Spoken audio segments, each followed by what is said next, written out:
అదే RTV app వార్తల్ని క్షణాల్లో చదివే అవకాశం ఉంటుంది. ఒక న్యూస్ పేపర్, ఒక టెలివిజన్ ఛానల్ మీ చేతుల్లో ఎప్పుడూ ఉంటాయి.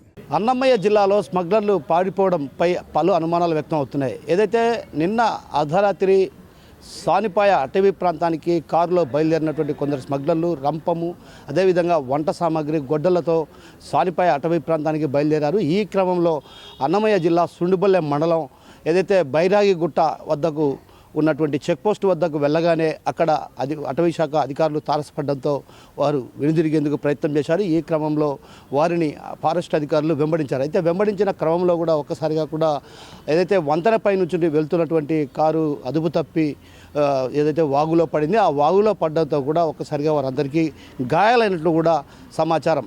అయితే గాయాల పాలైనటువంటి వారు పారిపోయారని అటవీశాఖ అధికారులు చెప్తున్నారు. అయితే గాయాల పాలైనటువంటి వారు ఎలా పారిపోయారు, ఎలా సాధ్యమైనటువంటి అనుమానాలు కూడా బలంగా వినిపిస్తున్నాయి. ఏదైతే స్మగ్లర్లు అదే వంట సామాగ్రి రంపము గొడ్డలతో వెళ్ళినటువంటి వారు కారు అక్కడ వదిలి పెట్టి వెళ్ళిపోయారు, కారును స్వాధీనం చేసుకున్నామనే వైపు అటవీశాఖ అధికారులు చెప్తుంటే, మరోవైపు స్మగ్లర్లు పారిపోవడం వెనక ఫారెస్ట్ అధికారులే తప్పించి ఉంటారంటటువంటి అనుమానాలు బలంగా వినిపిస్తున్నాయి. అయితే ఈ బలంగా వినిపిస్తున్న నేపథ్యంలో అసలు స్మగ్లర్లను ఎందుకు తప్పించాల్సి వచ్చింది, అందులో ఫారెస్ట్ అధికారుల ప్రమేయం ఉందన్నటువంటి అనుమానాలు కూడా లేకపోలేదు. ఈ కారణంలో ఏదైతే అటు ఫారెస్ట్ అధికారులు చెప్తున్నట్లు స్మగ్లర్లు పారిపోయారా లేకుంటే వీరే పారిపోయేందుకు సహకరించారా అన్నటువంటి అనుమానాలపైన కూడా అటు జిల్లాకు సంబంధించినటువంటి అధికారులు ప్రత్యేకమైన దృష్టి సారించాలి. ఏదైతే సుండుబల్లె మండలం సానిపాయ్ అటవీ ప్రాంతంలో యథేచ్ఛగా దోపిడీ జరుగుతున్నా కూడా నివారించే పరిస్థితి లేకుండా పోయింది. పెద్ద ఎత్తున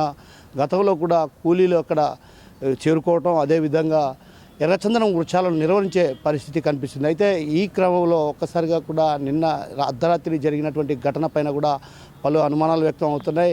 అటవీ శాఖ అధికారుల సహకారంతోనే ఎర్రచందనం స్మగ్లర్లు యథేచ్ఛగా స్మగ్లింగ్ చేస్తున్నటువంటి ఆరోపణలు కూడా బలంగా వినిపిస్తున్నాయి. ఇలాంటి పరిస్థితుల నేపథ్యంలో జిల్లా ఉన్నతాధికారులతో పాటు రాష్ట్ర స్థాయి ఉన్నతాధికారులు ప్రత్యేకమైన దృష్టి సారించాలి. ఏదైతే నిన్న జరిగినటువంటి ఘటన పైన కూడా అటు పూర్తి స్థాయిలో విచారణ జరపాలి. ఎందుకంటే స్మగ్లర్లు గాయాల పాలైనటువంటి స్మగ్లర్లు అంటే ఒక రకంగా వాగులో పడినటువంటి కారులో అక్కడ ఉన్నటువంటి స్మగ్లర్లు ఖచ్చితంగా గాయాల పాలయ్యే ఉంటారు. అయితే గాయాల పాలైనటువంటి వారు పారిపోవడం కష్టసాధ్యం. ఎందుకంటే వారు పోవాలని అంత ఏదైతే వాగులో పడ్డవారు బయటికి రావడానికే కష్టసాధ్యంతో కూడుకున్నటువంటి పని. అలాంటి పని ఉన్నటువంటి నేపథ్యంలో ఒక్కసారిగా వీళ్ళు వెంబడించినప్పుడు ఏదైతే ఫారెస్ట్ అధికారులు చుట్టుముట్టి ఉంటారు. అయితే స్మగ్లర్లను పట్టుకునే అవకాశాలు కూడా లేకపోలేదు.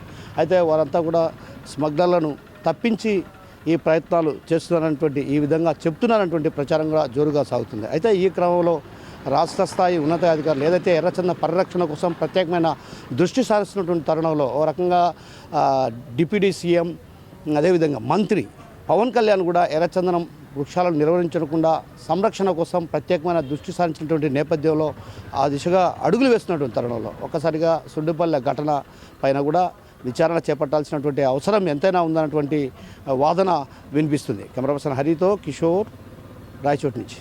మరిన్ని వీడియోస్ కోసం ఛానల్ ని సబ్స్క్రైబ్ చేయండి. లేటెస్ట్ అప్డేట్స్ కోసం వాట్సాప్ ఛానల్ ని ఫాలో చేయండి. అండ్ లింక్ డిస్క్రిప్షన్ లో ఉంది.